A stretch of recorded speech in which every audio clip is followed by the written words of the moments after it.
নমস্কার বন্ধুরা, আমরা কামাখ্যা থেকে একদিনের ট্যুরে মেঘালয়ের চেরাপুঞ্জিতে এসেছি।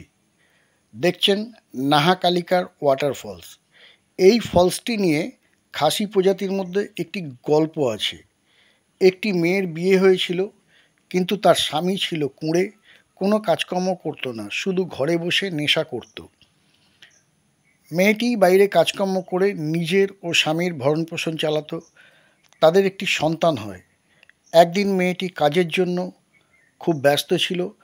সে তার স্বামীকে রান্না করে রাখতে বলে যায়। নেশাগ্রস্ত অবস্থায় তার স্বামী কোনো কিছু খুঁজে না পেয়ে তাদের সন্তানকে মেরে তার স্যুপ বানায়।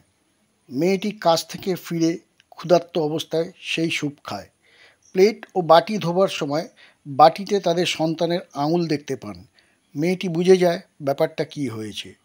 তখন সে তার স্বামীকে হত্যা করে ও নিজেও এই পাহাড় থেকে ঝাঁপ দেয়।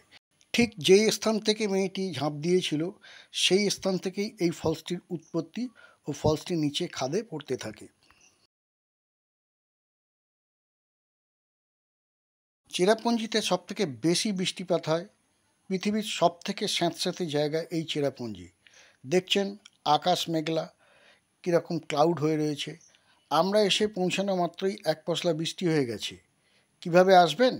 কলকাতার থেকে ট্রেন বা এয়ারে গৌহাটি, ওখান থেকে বাস বা কার ভাড়া করে মেঘালয় আরও অনেক ঘোরার জায়গা রয়েছে, কিন্তু আমরা একদিনের জন্য এসেছি, তাই শুধু চেরাপুঞ্জিটাই ঘুরে গেলাম।